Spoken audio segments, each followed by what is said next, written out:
America के राष्ट्रपति Donald Trump ने दुनिया के सभी देशों पर अमेरिका रेसिप्रोकल टैरिफ लगाने का ऐलान कर दिया है।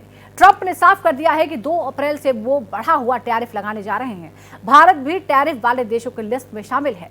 ऐसे में रेसिप्रोकल टैरिफ भारत के लिए भी काफी नुकसान भरा साबित हो सकता है, क्योंकि भारत अमेरिका के सबसे बड़े ट्रेडिंग पार्टनर्स में से एक है। वहीं चीन ने ट्रंप की नई टैरिफ नीति पर जवाबी कार्रवाई कर दी है और चीन ने अमेरिका को धमकी दे डाली है।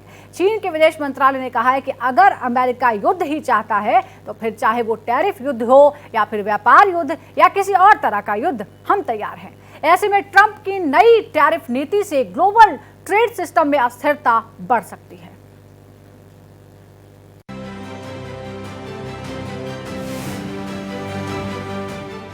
अमेरिकी राष्ट्रपति डोनाल्ड ट्रंप ने सबसे बड़े ट्रेड वॉर की शुरुआत कर दी है। ट्रंप ने दुनिया भर के देशों से आयात पर टैरिफ बढ़ाने का फैसला किया तो वैश्विक व्यापार के क्षेत्र में खलबली मच गई। बढ़े हुए अमेरिकी टैरिफ का ताप भारत भी महसूस कर रहा है। अमेरिकी संसद को संबोधित करते हुए राष्ट्रपति डोनाल्ड ट्रंप ने भारत पर टैरिफ लगाने की बात कही और 2 अप्रैल से औपचारिक रूप से टैरिफ लागू होने की तारीख भी तय कर दी। Average the European Union, China, Brazil, India, Mexico and Canada, have you heard of them? And countless other nations charge us tremendously higher tariffs than we charge them. It's very unfair. India charges us auto tariffs higher than 100%. China's average tariff on our products is twice what we charge them. And South Korea's average tariff is 4 times higher. Think of that, 4 times higher. And we give so much help militarily and in so many other ways to South Korea. But that's what happens. This is happening by friend and foe. This system is not fair to the United States and never was. And so on April 2nd, Trump की नई tariff नीति भारत के लिए challenging हो सकती है। आर्थिक जानकारों का कहना है कि भारत अमेरिका के सबसे बड़े ट्रेडिंग पार्टनर में से एक है। इस पर भारत से अमेरिका को निर्यात होने वाले कई उत्पाद जैसे कि स्टील, फार्मास्यूटिकल्स पर इस टैरिफ का प्रभाव पड़ सकता है। वो है उन्होंने जो अनाउंस किया स्टील, एल्यूमिनियम पर भी टैरिफ्स, और उन टैरिफ्स का भारत का एक्सपोर्ट स्टील और एल्यूमिनियम का मिलाकर करीब 1.5 बिलियन डॉलर्स होता है। एल्यूमिनियम करीब 1 बिलियन, स्टील करीब 500 मिलियन। अब डिपेंड करेगा, देखिए स्टील की भी अलग अलग कैटेगरीज होती है, carbon steel, stainless steel, aluminium की भी कॉइल्स इत्यादि। तो किन पे वो लगाएंगे ज्यादा ड्यूटी स्टील और एल्यूमिनियम की, परंतु भारत के एक्सपोर्ट्स पर इसका करीब माना जा रहा है 30 से 50% फर्क पड़ेगा। यानी कि जो अभी हम 1.5 बिलियन दोनों एक्सपोर्ट करते हैं मिला करके, शायद हमारे एक्सपोर्ट अब करीब 500 मिलियन डॉलर कम हो जाएगा इन टैरिफ के असर से। वहीं चीन के खिलाफ डोनाल्ड ट्रंप पहले ही टैरिफ की घोषणा कर चुके हैं और चीन ने जवाबी कार्रवाई करते हुए अमेरिका के कई सामानों पर अलग अलग टैरिफ की घोषणा कर दी। अब चीन ने अमेरिका को धमकी दे डाली है। चीन के विदेश मंत्रालय ने कहा कि अगर अमेरिका युद्ध ही चाहता है, फिर चाहे वो टैरिफ युद्ध हो या फिर व्यापार युद्ध या किसी भी तरह का युद्ध, हम तैयार हैं। ट्रंप की नई टैरिफ नीति से ग्लोबल ट्रेड सिस्टम में अस्थिरता बढ़ सकती है, जिससे ट्रेड वॉर बढ़ने की संभावना है। अगर दूसरे भी इसके बदले में टैरिफ लगाते हैं तो ग्लोबल ट्रेड में मुश्किलें पैदा हो सकती हैं और विश्व अर्थव्यवस्था को नुकसान पहुंचाने वाला साबित हो सकता है। Bureau report, Bharat express. तो मंगलवार को सदन में पहले संबोधन के दौरान ही अमेरिकी राष्ट्रपति ने ये बड़े ऐलान किए हैं, जिससे कई देशों में तहलका मच गया है। दरअसल अर्थव्यवस्था की जो हालत आजकल चल रही है, शेयर बाजार की जो हालत चल रही है, वो पहले ही बहुत खराब है और जब ये टैरिफ वॉर शुरू होगा तो हालात और खराब हो सकते हैं और चिंता भारत के लिए भी बढ़ गई है, क्योंकि अमेरिका और भारत एक पुराने ट्रेड पार्टनर्स है। लेकिन अगर 100% टैक्स लगाया जाएगा, रेसिप्रोकल टैक्स का ऐलान किया जाएगा, तो फिर इससे हालात और खराब हो सकते हैं। बात हम इस पर करते हैं। हमारे साथ अर्थशास्त्री शरद कोहली जुड़ गए हैं, साथ ही पूर्व राजनयिक अचल मल्होत्रा भी हमारे साथ है। अचल जी, सबसे पहले मैं आपके पास आना चाहती हूं, क्योंकि यह समझना बहुत जरूरी है कि ट्रंप का जो ये ऐलान है, अमेरिका के राष्ट्रपति का जो ये ऐलान है, ये सिर्फ आर्थिक नजरिए से देखा जाए या फिर इसके राजनीतिक मायने हैं, क्योंकि कई बार ट्रंप के कामकाज के तरीके के बारे में कहा जाता है, जिस तरह से वो दूसरों को हैंडल करते हैं उसके बारे में कहा जाता है। क्या ये उसी टैक्टिक का हिस्सा है? जी, दोनों ही हैं। देखिए, डोनाल्ड ट्रंप को क्या शिकायत है? उनका ये मानना है कि हमारा जो ग्लोबल ट्रेड है, उनका जो इम्बैलेंस है, ट्रेड डेफिसिट है, वो ट्रिलियन डॉलर से भी ऊपर चला गया है। और उनका ये कहना है कि अमेरिका जो है बहुत कम टैरिफ्स लगाता है एज कम्पेयर उनके जो प्रोडक्ट्स हैं उनके ऊपर टैरिफ बहुत ज़्यादा लगता है। किसी हद तक ठीक भी है, शायद उनके टैरिफ्स 3%, 5% उसके आसपास रुक भी जाते हैं। हमारे यहाँ काफ़ी ज़्यादा टैरिफ्स हैं।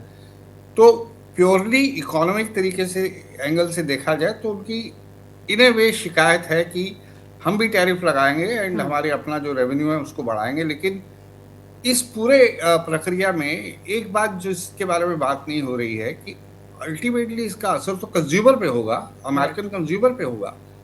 अगर 100 रुपए की चीज अगर इंडिया वहां बेच रहा है, उस पर टैरिफ लगा के 200 की हो जाएगी, तो कंज्यूमर ही देरी तो कंज्यूमर को पड़ेगी। तो कैसे वो अमेरिकन कंज्यूमर के हित में, इस बारे में उन्होंने कोई खास बात नहीं करी। दूसरी उनकी जो स्टाइल है काम करने का, आर्म्स ट्विस्टिंग, मैसेजिंग, मैं ये कर दूंगा, मैं वो कर दूंगा, and in the process trying to कुछ एक्सट्रैक्ट करने अपनी फेवर में। जैसा कि जब से उन्होंने ये कहना शुरू किया, बहुत सारी कंट्री डिफेंसिव पोस्चर लेके आ गई। भारत इसमें एक्सेप्शन नहीं है। आपको याद होगा प्राइम मिनिस्टर मोदी जाने लगे तो उससे पहले ही हमने बजट में बहुत सारी अनाउंसमेंट करनी शुरू कर दी, चाहे वो डेविड हैर्ले हो, उसकी मोटरसाइकिल की बात हो जिसको लेके डोनाल्ड ट्रंप पिछले टर्म से ऑब्सेस्ड है कि मेरी मोटरसाइकिल के ऊपर जो इंडिया इतना बड़ा टैरिफ्स लगाता है। तो हमने कुछ जो है ऑलरेडी इस दिशा में संकेत देने शुरू किए कि वी आर विलिंग टू, हम कुछ एडजस्टमेंट्स करने के लिए तैयार है। हमारे लिए की इशू है मिनी ट्रेड डील या फ्री ट्रेड एरिया एग्रीमेंट, जिसके बारे में कुछ कमिटमेंट हुई है प्राइम मिनिस्टर मोदी की विजिट के दौरान।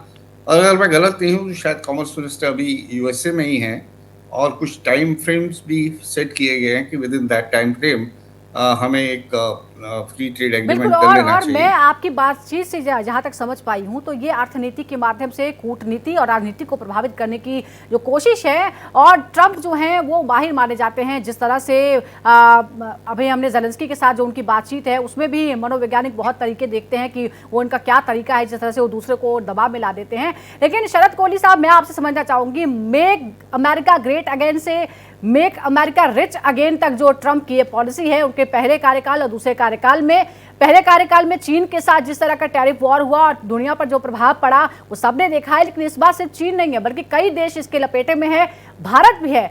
और अभी जो हालात चल रहे हैं, बाजार के जो हाल हैं, वो आपसे बेहतर कौन समझा सकता है इसका, और कितना बुरा असर हम देख रहे हैं। देखिए सुजाता, अभी मुझे लगता है थोड़ा सा उन्होंने 2 अप्रैल से घोषणा करी, हालांकि मेक्सिको और कनाडा पर ऑलरेडी टैरिफ लग चुका है, चाइना के ऊपर 10% एडिशनल टैरिफ लग चुका है, पर उन्होंने जो बाकी की दुनिया पर, जिसमें भारत का भी उन्होंने आज नाम लिया था, जो कांग्रेसनल एड्रेस था उनका, उसमें बोला कि भारत, अभी आपकी बाइट भी चल रही थी कि 100% से ज्यादा भारत टैरिफ लगाता है। पहली बात तो मैं ये स्पष्ट कर दूं कि केवल चंद आइटम है जिसमें कारें हैं जिसमें भारत 100% से ज्यादा लगाता है। तो मुझे लगता है उन्होंने क्या किया कि उन्होंने जो सबसे ज्यादा आइटम वाला आइटम था, क्योंकि उस बात को थोड़ा उनको बढ़ा चढ़ा के दिखाना था, हार्ले डेविडसन की बहुत बात कर चुके हैं वो, तो उन्होंने उसका नाम ले लिया, क्योंकि कारों पर 125% बेसिक कस्टम ड्यूटी लगती है, उसके बाद काउंटर वेलिंग ड्यूटी लगती है वगैरह वगैरह।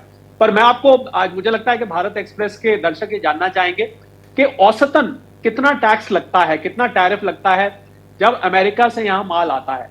तो अमेरिका से यहाँ जब माल आता है तो औसतन टैरिफ जो लगता है, जो एवरेज टैरिफ, वो 15 और 17% के बीच में है। सारे आइटम, मैं इसमें देखिए बहुत सारा सामान भारत यहां से वहां बेचता है, जो भारत बेचता है, जो प्रेशियस स्टोन्स हैं, प्रेशियस ज्वेलरी है, टेक्सटाइल्स है, क्लोथिंग है, फार्मास्यूटिकल्स है, बहुत लंबी लिस्ट है। भारत का सामान जब वहां पहुंचता है तो उस पर 5 से 7% के करीब लगता है। तो सुजाता, अगर हम मोटा मोटा समझे, औसतन करीब 10% भारत में फालतू टैरिफ लगता है। इसी को लेके राष्ट्रपति ट्रंप की चिंता है, पहली बात।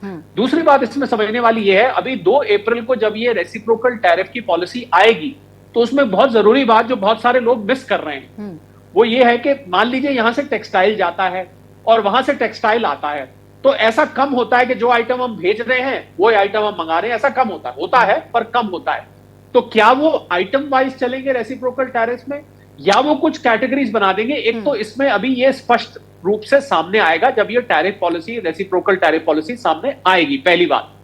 दूसरी बात, अभी जो मल्होत्रा साहब ने बात करी कि बड़ी मुश्किल से, सुजाता ध्यान दीजिएगा, बड़ी मुश्किल से अमेरिका महंगाई की मार से निकला है, अभी भी पूरा नहीं निकला। अगर वहां के फेड चेयरमैन की आप सुने, जेरोम पावेल साहब की, वो कहते हैं अभी हम महंगाई से पूरा नहीं निकल के आए।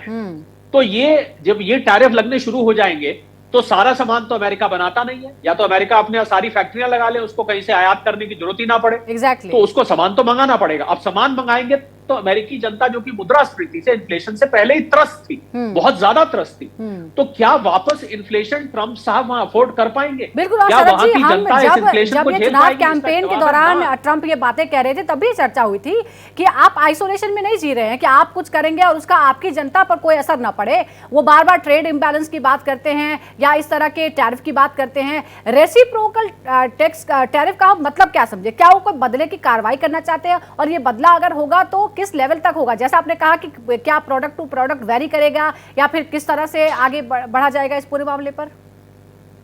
देखिए, रेसिप्रोकल टैरिफ का मतलब है कि जो आप लगाते हैं वो हम लगाएंगे। हाँ। अब मैं एक उदाहरण ले लेता हूं तो बड़े आसानी से दर्शकों को समझ में आ जाएगा। जी। मान लीजिए कार है, अब वहां से अभी टेस्ला की बात हुई, प्रधानमंत्री मोदी जी वहां गए थे, एलॉन मस्क साहब से मिले, 15% अब कार यहां पर आ जाएगी। पहले हम मना कर रहे थे कि ये कंप्लीटली बिल्ड यूनिट नहीं आएगी, पर हमारी गाड़ियां अमेरिका में ना के बराबर जाती हैं सुजाता, बहुत कम गाड़ी हमारी वहां जाती है, आप ना ही समझिए। तो क्या कार टू कार चलेंगे, वही तो मैंने आपको कहा, या प्रोडक्ट टू प्रोडक्ट चलेंगे, या कैटेगरी ऑटोमोबाइल्स की बना देंगे कि अगर हमारी टू व्हीलर वहां जा रही है, आपकी कार यहां आ रही है? तो ये बात समझने वाली होगी। मुझे लगता है रेसिप्रोकल टैरिफ पॉलिसी इतनी आसान नहीं होने वाली है सुजाता। मैं आपको बहुत इसमें डीप रिसर्च हमने करी है।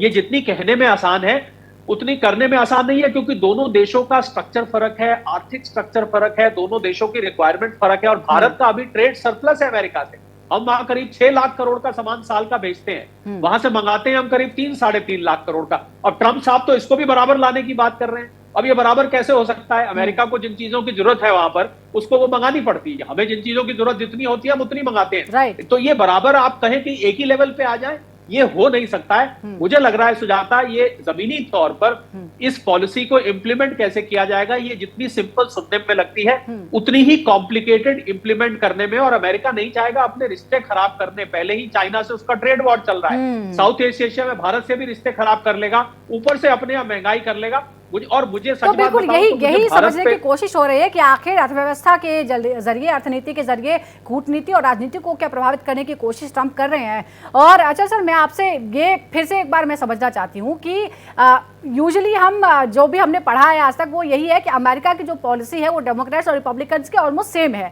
लेकिन ट्रंप के रेजिम के बाद हमने देखा है कॉन्ट्रास्ट देखने को मिलता है। जो फैसले बाइडेन सरकार ने लिए हैं अब उस पर सवाल उठाते हैं, चाहे वो यूक्रेन को ये फोर्स करना कि आपको युद्ध खत्म करना पड़ेगा, शांति करनी पड़ेगी, या फिर इस तरह से जिनके साथ अच्छे रिश्ते हैं, भारत उनमें से है, या फिर अमेरिका के जो पड़ोसी है, चाहे वो कनाडा हो या फिर मेक्सिको हो, कनाडा के साथ बाइडेन ने किस तरह के संबंध निभाए, और अब डोनाल्ड ट्रंप क्या कह रहे हैं, ये बिल्कुल ऑपोजिट है। नहीं, बिल्कुल। जहां तक आपने कहा कि डेमोक्रेट्स और रिपब्लिकन्स की बात है, तो भारत को लेकर डेफिनेटली बाइपार्टिसन एक पॉलिसी रही है। और उस पॉलिसी का सारांश ये है कि भारत को इंगेज करना है, भारत से दोस्ती बढ़ानी है, और भारत अमेरिका के पॉइंट ऑफ व्यू से, स्ट्रैटेजिक पॉइंट ऑफ व्यू से एशिया में एक बहुत बड़ी पावर है, इसे इंगेज करना है, चाहे वो चाइना को कंटेन करने की कॉन्टेक्स्ट में हो, इंडो पैसिफिक ओशन के कॉन्टेक्स्ट में हो, या जनरली आप ये भी कह सकते हैं कि हम बहुत बड़े कंज्यूमर है उनकी डिफेंस इक्विपमेंट के। तो मार्केट की दृष्टि से ही देख लीजिए, बहुत बड़ा स्टेटस उन्होंने हमें दिया है स्पेशल डिफेंस पार्टनर का। ना नेटो पार्टनर का स्टेटस देने की भी बात कर रहे हैं अलाई का, लेकिन वो हमने नहीं माना कि बिकॉज हम अलायंसेस में बिलीव नहीं करते हैं। तो यहाँ तक तो ठीक है, लेकिन कंपार्टमेंटलाइज करें तो इस केस में डोनाल्ड ट्रंप टैरिफ वॉर के कॉन्टेक्स्ट में कह रहा हूँ, तो ये कह रहे हैं कि ये क्रॉस द बोर्ड है, इसमें force and friends, enemies and friends सभी कवर होंगे। मैं किसी को एक्सेप्शन नहीं कर सकता। एक्सेप्शन होगी अगर हम फ्री ट्रेड एग्रीमेंट पे अगर राजी हो जाते हैं, मतलब दोनों देशों के बीच में सहमति बन जाती है। फ्री ट्रेड एग्रीमेंट का फिर एक अपना ही वो होगा, फॉर्मेट होगा, उसके अपने रूल्स होंगे, अपनी उसकी, और वो अगर हो जाता है तो हो सकता है कि इस टैरिफ वॉर का हमें कहीं ना कहीं फायदा भी हो जाए at the end of the day. But बाकी जहाँ तक दूसरे इश्यूज हैं, उन्होंने रिपब्लिकन्स की बहुत सारी पॉलिसीज को रिवर्स किया है। उनका ये सोचना है कि वो पहली टर्म में भी नेटो को लेके ये कह रहे थे यूरोप से कि भाई नेटो जो है, अमेरिका, व्हाई शुड अमेरिका पे फॉर यूरोपियन सिक्योरिटी, हम आपकी सिक्योरिटी के लिए क्यों खर्च करें, आप भी उसमें जो कंट्रीब्यूशन है नेटो में बढ़ाइए। तो वही बात वो इस बार भी दोहराई उन्होंने आने के बाद। सिमिलरली उनका ये मानना है कि जो अमेरिका असिस्टेंस एड दे रहा है दुनिया भर को, वो सब जो है उसमें रिलेवेंस लेकिन नहीं है। इसकी शुरुआत खुद अमेरिका ने ही की थी। अमेरिका को ही बिग ब्रदर बनना था, हर जगह के जो मसले सुलझाने थे। मैं उसी पे आ रहा था कि अगर आपको लीडरशिप करनी है, अगर आपको वर्ल्ड ग्लोबल लीडर बनना है, तो ये सब कॉम्प्रोमाइजेस तो आपको करने पड़ेंगे। आपको डीप पॉकेट में अपना हाथ डालना पड़ेगा। ऐसे तो नहीं होगा कि आप हर चीज पे इक्वल बोले कि आप भी पार्टिसिपेट 2% ऑफ जीडीपी दूंगा, तुम भी 2% दो, या क्वांटिटेटिवली हम बराबर की कंट्रीब्यूशन करेंगे, लेकिन नेता मैं रहूंगा। बिल्कुल बिल्कुल, वो पॉसिबल नहीं है। ये चीज उन्हें रियलाइज करते। ये पॉइंट पे मैं आ ही रहा था कि अगर आपको लीडर बनना है तो फिर आपको कुछ ना कुछ तो दिखाना ही पड़ेगा ना कि यूएन में मैं बहुत बड़ी कंट्रीब्यूशन करूंगा, मैं आपके बिहाफ पे जी। और इसीलिए शायद ट्रंप जो है वो राजनेता से ज्यादा एक जो व्यापारी है, एक बिजनेसमैन की तरह डील कर रहे हैं। और फिर एक बार देखने को मिल रहा है। शरद कोहली, मैं आपसे ही समझना चाहूंगी, जिस तरह से कहा जा रहा है कि जो चाहे भारत में टेक्सटाइल इंडस्ट्री हो, या फिर स्टील हो, एल्यूमिनियम हो, या फिर IT सेक्टर हो, सब पर इसका दबाव पड़ेगा। अमेरिका में प्रोजेक्ट मिलना मुश्किल हो जाएगा। जरा इससे हम आपसे मैं समझना चाहूंगी कि कौन कौन से मुख्य तौर पर वो सेक्टर हैं जो प्रभावित होंगे इससे, और किस तरह की मुश्किलें होंगी, और इसके प्रभाव और किस तरह से नजर आएंगे। देखिए, जो सेक्टर्स प्रभावित होंगे उनमें मैं आयरन एंड स्टील लेता हूं, टेक्सटाइल लेता हूं, क्लोथिंग लेता हूं, प्रेशियस मेटल और ज्वेलरी लेता हूं, जो कि आइटम ज्यादा वहां पर जाते हैं।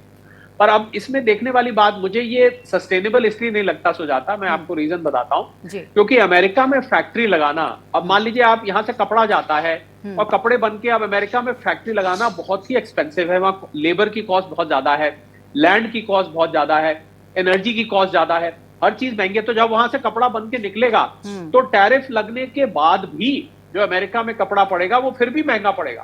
तो मुझे लग रहा है उनको ये देखना होगा कि क्या अमेरिका में जिस कीमत पर टैरिफ लगने के बाद कपड़ा बने पहुंचेगा, मैं एक उदाहरण लेके चल रहा हूं, और अमेरिका में अगर वो कपड़ा बनता है, तो इन दोनों को जब आप कंपेयर करके देखेंगे तो क्या बेहतर पड़ रहा है। तो मुझे अभी भी, मैंने जो कैलकुलेशन करी है सुजाता, उसके अनुसार मेरे हिसाब से टैरिफ लगने के बाद भी, मतलब ये अतिरिक्त टैरिफ जब लगने शुरू हो जाएंगे, इसके बाद भी अमेरिका में सामान बनाना संभव नहीं होगा। इसका अर्थ ये हुआ कि अमेरिकी जनता को वही सामान जो आज वो मान लीजिए $10 का ले रहे हैं, वही सामान उनको $15 का खरीदना पड़ जाएगा। तो ये अमेरिकी जनता $15 का सामान खरीदने को तैयार नहीं होगी सुजाता। राइट, और पहले से ही महंगाई की मार है। अमेरिका के लोग भी महंगाई से त्रस्त हैं, ग्रस्त है, जिसका आरोप वो बाइडेन सरकार पर लगाते हैं, लेकिन उनके फैसलों का भी प्रभाव पड़ेगा। लेकिन फार्मास्यूटिकल्स और IT सेक्टर के बारे में क्या मैं आपसे समझना चाहता हूँ, कितना प्रभाव पड़ेगा, क्योंकि ये जो सेक्टर्स हैं ये दोनों ही देशों को बहुत हद तक कनेक्ट करते हैं, और बड़े पैमाने पर भारतीय जो हैं इससे जुड़े हुए इंडस्ट्रीज, उनको फायदा होता है। IT सेक्टर की जहां तक बात है Sujata, IT sector services category में आता है।